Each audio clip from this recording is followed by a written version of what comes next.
প্রধান অতিথি ডাকসুর সাবেক জিএস নরসিংদী জেলা বিএনপির বিপ্লবী সভাপতি আমাদের আশা আকাঙ্ক্ষার প্রতীক জনাব খায়রুল কবির খোকন ভাই, জনাব খায়রুল কবির খোকন ভাই।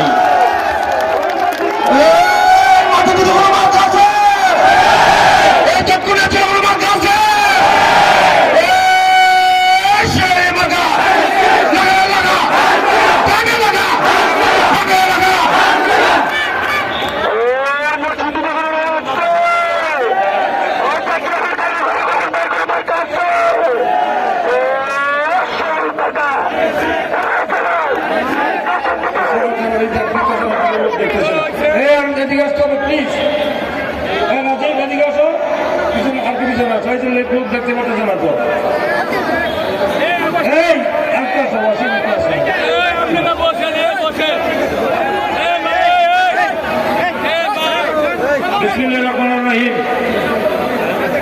আসন্ন জাতীয় সংসদ নির্বাচন উপলক্ষে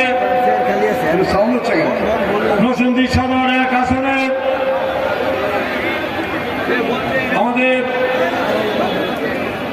বিএনপি মনোনীত দানিশের প্রার্থীর পক্ষে আয়োজিত আজকের এই নির্বাচনী জনসভার সংগ্রামী সভাপতি এই এলাকার কৃষি সন্তান নরসিংদী জেলা বিএনপির সংগ্রামে সহসভাপতি সদর উপজেলা বিএনপির সংগ্রামী সভাপতি গণমানুষের নেতা প্রবীণ বর্ষিয়ার নেতা জনাব আবু সালেহ চৌধুরী উপস্থিত আছেন। আমার প্রিয় সহকর্মী জেলা নেতৃবৃন্দ, থানা নেতৃবৃন্দ, ইউনিয়নের নেতৃবৃন্দ, অঙ্গ সংগঠনের নেতৃবৃন্দ ও বিভিন্ন ওয়ার্ড থেকে আগত আমার প্রিয় ভাই ও বোনেরা, আসসালামু আলাইকুম ওয়া রাহমাতুল্লাহি ওয়া বারাকাতুহু। আপনারা কেমন আছেন বলেন? আপনারা কি ভালো আছেন? আপনাদের এই যে দীর্ঘদিন পরে আপনারা আপনাদের যে ভোটাধিকার, এই ভোটাধিকার যে ফিরে পেয়েছেন, দীর্ঘ 17 বছর আপনাদের পছন্দের প্রার্থী, পছন্দের দলকে আপনারা কি ভোট দিতে পেরেছেন? বলেন, হাত তুলে দেখান। ভোট দিতে পেরেছেন? ভোট কেন্দ্রে যেতে পেরেছেন? যেতে পারেন নাই। এই দীর্ঘ 17 বছর আপনারা বঞ্চিত ছিলেন। এই রাষ্ট্রের মালিক, এই ভূখণ্ডের মালিক, এই দেশের মালিক, এই দেশের জনগণ, মহান রাব্বুল আলামিনের পরে সকল রাজনৈতিক ক্ষমতার উৎস হল দেশের জনগণ। জনগণের ভোটে নির্বাচিত প্রতিনিধিরা দেশ পরিচালনা করবে নাকি? জনগণ নাকি নির্বাচিত করবে? জনগণের ভোটে নির্বাচিত হবে যেই দল আমাদের খেয়ানত করবে না, সেই দলে তো দেশ পরিচালনা করবে নাকি? আপনারা সেই দল কি ছিল?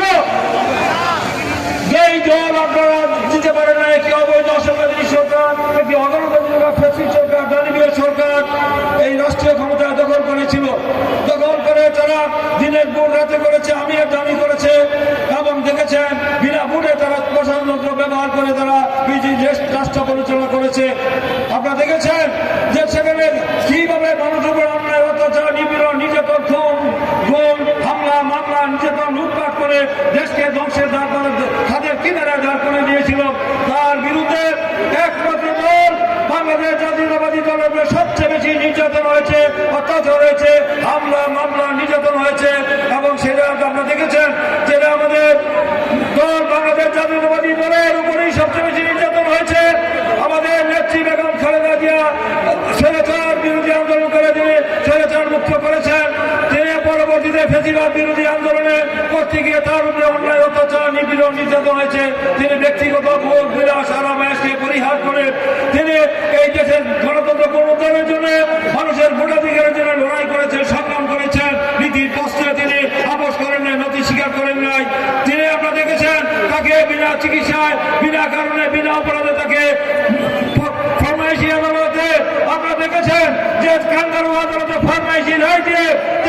বছরের সাজা দিয়ে তাকে আমরা দেখেছেন যে 6 বছরের বেশি সময় কারাগারে রেখেছে, যার কারণে আজকে তিনি জীবন দিতে হয়েছে এবং সেরা জনগণের কল্যাণে মঙ্গল করেছেন। তিনি দেশ ছেড়ে পালিয়ে যান নাই। তিনি বলেছেন বাংলাদেশের বাইরে আমার কোনো ঠিকানা নাই, এই দেশেরই মাটিতে তার জন্ম, এই মাটিতে তার মৃত্যু হবে, পৃথিবীতে বাইরে কোনো ঠিকানা নাই, প্রভু নাই। তিনি কোনো আপোষ করেন নাই, জনগণের অধিকারের আন্দোলন করেছেন। শুধু প্রবাসী থেকে তারা প্রমাণ এই দেশের এই জনগণের মুক্তির জন্য আন্দোলন করেছেন এবং একটি গণতান্ত্রিক সরকারের জন্য ভোটাধিকারের জন্য করেছেন। নিরপেক্ষ সরকারের জন্য একটি নির্বাচনের জন্য লড়াই করেছেন। সেই লড়াই করে আজকে আপনাদের দাবি দেওয়া আদায় করেছে, এই দাবি দেওয়া আদায় করেছে। আর যারা আজকে এই নির্বাচনে আজকে এই দল নিষিদ্ধ হয়েছে, নির্বাহী আদেশে দলকে নিষিদ্ধ করেছে, মানবতা বিরোধী অপরাধ গণহত্যার কারণে আওয়ামী লীগকে নিষিদ্ধ করেছে। আজকে কি নৌকা আছে নাকি? কি ভাই নৌকা আছে? এই নৌকা আজকে নাই। নৌকা আজকে প্রত্যাঘাতী হয়েছে। তাই আজকে আপনাদেরকে সিদ্ধান্ত নিতে হবে, এই 17 বছর যে দলের 60 লক্ষ আসামি হয়েছে, আমাদের 1.5 লক্ষ মামলা হয়েছে, 4000 নেতা কর্মীদেরকে এক্সট্রা জুডিশিয়াল কিলিং বিচার বহির্ভূত হত্যা করা হয়েছে, র্যাব পুলিশ দিয়ে ক্রস ফায়ারে হত্যা করেছে, 17.5 নেতা কর্মীদেরকে ইলিয়াস আলী চৌধুরী এবং তাদেরকে গুম করে জায়গা করে নিয়ে নৃশংসভাবে করা হয়েছে। আমার বিরুদ্ধে 100টির বেশি মামলা ছিল, আমাকে 2.5 বছর পর্যন্ত কারাগারে থাকতে হয়েছে, আমাকে বিনা কারণে বিনা অপরাধে গায়েবী মামলা দেওয়া হয়েছে, আমার বাড়ি পুড়িয়ে দিয়েছে, অফিস জ্বালিয়ে দিয়েছে, আমাকে গুলি করে হত্যা করতে চেয়েছে। কি কারণে? আমি কেন জনগণের অধিকারের জন্য, ভোটাধিকারের জন্য আন্দোলন করছি। আমার ব্যক্তিগত স্বার্থে করি নাই, জনগণের ভোটাধিকারের জন্য নিরপেক্ষ সরকারের অধীনে একটি জবাবদিহিতামূলক সরকার প্রতিষ্ঠা করার জন্য আমরা লড়াই করেছিলাম। আজকে বন্ধুরা আরো অনেক দল আজকে প্রার্থী হয়েছে, তাদের প্রার্থী হওয়ার গণতান্ত্রিক অধিকার রয়েছে, নিবন্ধিত দল হিসেবে তারা প্রার্থী হবে। তাদেরকে আপনারা জিজ্ঞেস করুন 17 বছরের দেশের জন্য, জনগণের জন্য, এই মাধবদী এলাকার জনগণের জন্য তাদের কি অবদান আছে, কি আন্দোলন সংগ্রামে কি ভূমিকা রেখেছে, জনগণের কল্যাণে মঙ্গলে 17 বছরে তারা দেখাতে পারবে যে তারা কি একটি কাজ করেছে, জনগণের সেবা করেছে কিনা, খেদমত করেছে কিনা, তাদের বলতে পারবে? তাহলে আমরা যারা আন্দোলন করেছি আমাদের কি দাবি আছে না? আমাদের হক আছে না? আমরা সর্বোচ্চ ত্যাগ স্বীকার করেছি দলের জন্য, দেশের জন্য। তাই আমরা আপনাদের কাছে ভোট চাই। আগামী দিনে আপনাদের পবিত্র মানব আমার ভোট আমি দিব, যাকে খুশি তাকে দিব, দেখে শুনে যোগ্য ব্যক্তিকে দিব। যে ব্যক্তিকে ভোট দিলে আমানতের খেয়ানত হবে না, সেই ব্যক্তিরই কি, সেই কোন দল কোন ব্যক্তি সেটা আপনারা নিশ্চয়ই জানেন। দেশের জন্য কে ত্যাগ স্বীকার করেছে, এলাকার মানুষের জন্য কল্যাণ করেছে। আমি আপনাদের এলাকায় এমপি ছিলাম, আপনাদের ভোটে নির্বাচিত ছিলাম।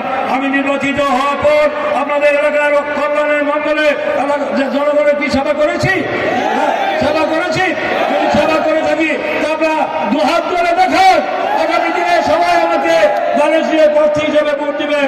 আর আমি নির্বাচিত হতে পারলে আপনাদেরকে আমি ওয়াদা করছি, যেমন আমাদের নেতা, আমাদের সম্মানিত আমাদের দলের চেয়ারম্যান তারেক রহমান একটি রাষ্ট্র সংস্কার মেরামতের রূপরেখা দিয়েছেন। তিনি বলেছেন যে তিনি যদি এই দল, এদেশের মানুষ যদি আমাকে ভোট দিয়ে নির্বাচিত করে, আমার দলকে নির্বাচিত করেন, তাহলে উনি কিন্তু ক্ষমতার কথা বলেন নাই, একবারও ক্ষমতার কথা বলেন নাই। উনি বলেছেন যদি জনগণ তাদের পবিত্র আমানত দিয়ে আমাদেরকে দেশ পরিচালনার দায়িত্ব দেয়, সরকার গঠন করার দায়িত্ব দেয়, রাষ্ট্র গঠন করার সুযোগ দেয়, তাহলে আমরা একটি রাষ্ট্র সংস্কার মেরামত করব। সেই মেরামতের মধ্যে উল্লেখযোগ্য হল গণতন্ত্রকে প্রাতিষ্ঠানিক রূপ দেওয়া, আর পাশাপাশি আপনাদেরকে যে আমাদের মা বোনদের জন্য সবচেয়ে বড় যে বিষয়টি রয়েছে ফ্যামিলি কার্ড, সেই ফ্যামিলি কার্ডের মধ্যে 2,500 টাকা নগদ অর্থ, সেই পরিমাণ আপনাদেরকে নিত্য প্রয়োজনীয় দ্রব্য মূল্যায়ন নগদ অর্থ দেওয়া হবে। এবং শুধু তাই নয়, কৃষক ভাইদের জন্য আপনাদেরকে দেওয়া হবে কৃষি কার্ড এবং 10,000 টাকা কৃষি ঋণ সুদ মকুব করা হবে। এবং আপনাদের যেটা আমাদের প্রিয় নেত্রী দেশনেত্রী বেগম খালেদা জিয়া, তিনিও কিন্তু আমাদের দেখেছে 5,000 টাকা কৃষি ঋণ সুদ তিনি মকুব করেছিলেন। মা বোনদের জন্য বয়স্ক ভাতা, বিধবা ভাতা, মুক্তি মুক্তিযুদ্ধ ভাতা, তারপর প্রতিবন্ধী ভাতা তিনি চালু করেছিলেন, দ্বাদশ শ্রেণী পর্যন্ত নারীদের শিক্ষা ফ্রি করেছিলেন, অবতীর্ণ করেছিলেন। শুধু তাই লোকবৃত্তি চালু করেছিলেন, শিক্ষার বিনিময়ে খাদ্য চালু করেছিলেন, এটা বেগম খালেদা জিয়া করেছিলেন। এইবারও তারেক রহমান মা বোনদের জন্য সেই ফ্যামিলি কার্ডের ব্যবস্থা তারা ফ্যামিলি চলে। শুধু তাই নয়, এই দেশে মসজিদ, মাদ্রাসা, এতিমখানা, গির্জা, মন্দির যারা রয়েছে সেই সকল আমাদের ইমাম, খতিব, মুয়াজ্জিনদের জন্য এবং আমাদের পুরোহিতের জন্য মাসিক ভাতা এবং উৎসব ভাতার ব্যবস্থা করার কথা উল্লেখ করা হয়েছে। সরকার সেটা করে নাই, তাই আজকে আমাদের সরকার সেই সুযোগগুলি করে দিয়েছে। তাই আজকে আমাদের সরকার সামনে যদি নির্বাচিত হয়, আমরা যারা বলি সেটা বাস্তবায়ন করে। এই 31 দফার মাঝে সকল রাষ্ট্র কল্যাণ নিহিত আছে, জনগণের ভাগ্যের পরিবর্তন করার সুযোগ আছে। আমি খালি বলতে চাই, শেষ কথা, এই মাধবদী অঞ্চলে যে আমাদের মাধবদী পৌরসভাকে একটি আধুনিক পৌরসভায় রূপান্তরিত করা হবে এবং যানজট নিরসন করা হবে, রাস্তাঘাট প্রশস্ত করা হবে। তাহলে যে অবস্থা, যে আপনাদের এখানে যে পরিবেশ দূষণ হচ্ছে, সেই পরিবেশকে বাস্তবায়ন করা হবে। এটা শিল্পাঞ্চল, এই শিল্পাঞ্চলে গ্যাস বিদ্যুৎ নির্বিচ্ছিন্নর ব্যবস্থা করা হবে এবং আমাদের এই যে পাওয়ার লোড, টেক্সটাইল মিল থেকে শুরু করে আমাদের স্পিনিং মিল, ডাইং থেকে শুরু করে তাদের যত রকম সমস্যা রয়েছে, এই তাদের এই এলাকায় বেকার সমস্যার সমাধান করার জন্য সব আধুনিকায়ন করা হবে এবং আমাদের ইকোনমিক জোন করা হবে এবং ইমিডিয়েট করার ব্যবস্থা আমরা চিন্তা করছি। আমি যদি হতে পারি সেই ব্যবস্থা আমরা করবো, বেকার সমস্যার সমাধান হবে। এবং শুধু তাই না, সবচেয়ে বড় সমস্যা আমি জানি যে এই এলাকার মানুষ তারা নিজের খায়া দানিশিস করে নাকি করে, তারা দলের প্রতি তাদের যে অকুণ্ঠ ভালোবাসা অতীতে বারবার দেখেছি। হাজার হাজার নেতা কর্মীরা তারা অত্যাচারিত, নির্যাতিত হয়েছে। এখান থেকে সারা বাংলাদেশে মিছিল করতে পারে নাই, এই মাধবদীর জনতা মিছিল করে দেখিয়ে আমাদের দিয়ে আটকিয়ে রেখেছিল, মিছিল করতে পারে নাই। সেই মাধবদীর সেই সংগ্রামী জনগণ সেই ভূমিকা রাখতে অত্যাচারিত, নির্যাতিত হয়েছে। এবং এই 5ই আগস্টের আগে এই জুলাই আন্দোলনে সবচেয়ে বেশি ভূমিকা রেখেছে। শাওন থেকে শুরু করে সুমন, শাওন, জাহাঙ্গীর অনেকেই সাহায্য, অনেকে আহত হয়েছে। তাদের প্রতি আমরা গভীর শ্রদ্ধা নিবেদন করছি। তাদেরকে আমরা পরিবারকে আমরা পুনর্বাসন করবো। শুধু তাই নয়, এই অঞ্চলে আরেকটি কথা বলে বক্তৃতা শেষ করে আমরা মিছিল বের করবো, মিছিল অগ্রগণ্য থাকবো। সেখানে বলে দিতে চাই, এই মাধবদী অঞ্চলে আমাদের শিল্প কলকারখানা রয়েছে, অনেক শিল্পপতি ব্যবসায়ী, তাদেরকে ব্যবসা বন্ধ নিরবিচ্ছিন্নভাবে শান্তিপূর্ণভাবে তারা ব্যবসা বাণিজ্য যারা সঠিকভাবে করতে পারে, তাদের উপর যদি কোনো সন্ত্রাস, চাঁদাবাজ মানব আমরা এই এলাকা থেকে চিরতরে নির্মূল করব। আমার দলের অভ্যন্তরে যদি কোনো সন্ত্রাস, চাঁদাবাজ আর কোন রকম মাদক কারবারি থাকে, দলের অভ্যন্তরে থেকে শুদ্ধি অভিযান শুরু হবে। আমাদের নেতা বলেছেন তৃণমূলের ন্যূনতম ছাড় দেওয়া হবে না। আমি একটু বলতে চাই, আপনাদের শান্তি দান, আমি নির্বাচিত হলে মানুষের যান মালের নিরাপত্তা নিশ্চিত করা আমাদের দায়িত্ব।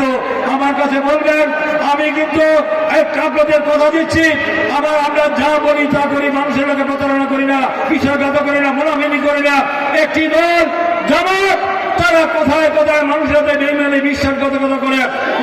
তারা বলেন যে নৌকা দেখেছেন, ধান দেখেছেন, নাঙ্গল দেখেছেন, এবার আমরা একটু দেখেন। আরে ভাই, 71-এ আপনারা কি অপকর্ম করছেন?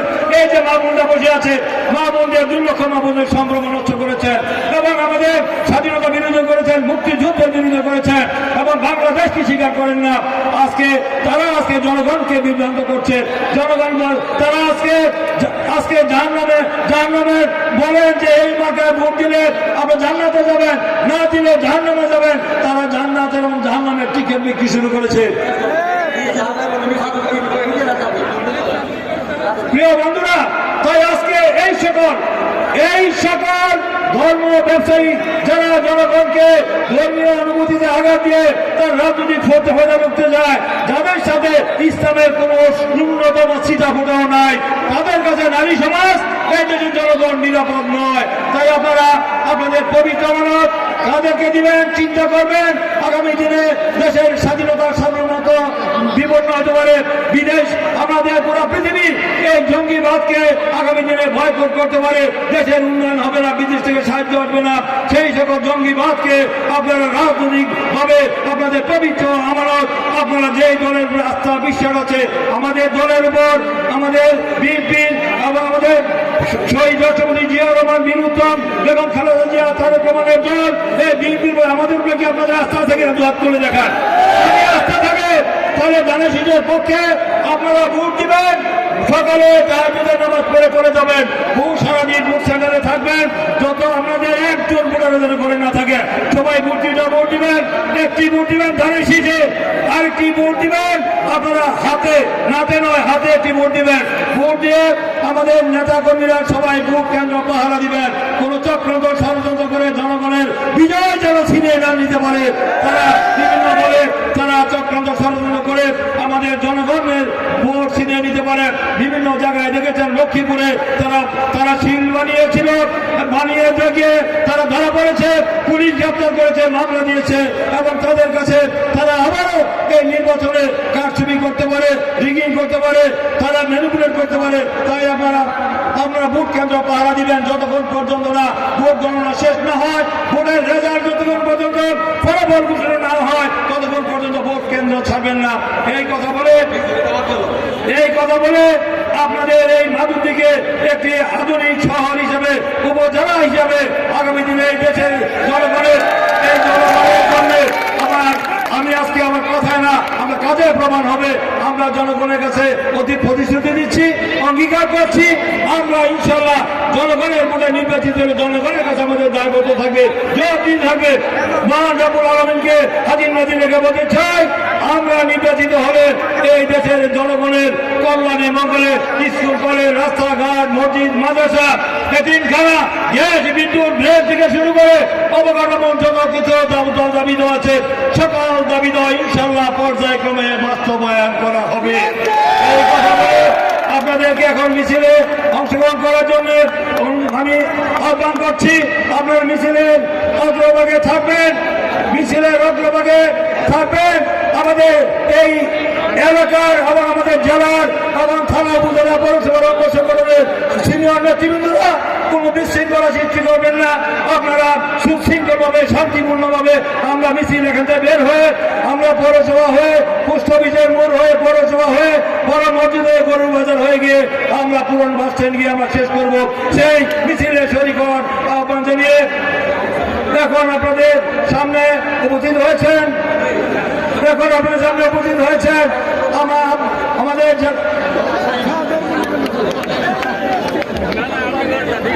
আমি এই কথা বলে সকলকে প্রাণ দ্বারা আন্তরিক অভিনন্দন জানিয়ে আপনাদের আজকে এই সমাবেশকে সার্থক সাফল্যমণ্ডিত করেছেন, তার জন্য ধন্যবাদ দিয়ে আমার বক্তব্য শেষ করছি। খোদা হাফেজ। বাংলাদেশ জিন্দাবাদ। শহীদ জিয়া অমর হোক, খালেদা জিয়া অমর হোক, তারেক রহমান জিন্দাবাদ। আমাদের মাধবদের এলাকার জনগণ জিন্দাবাদ।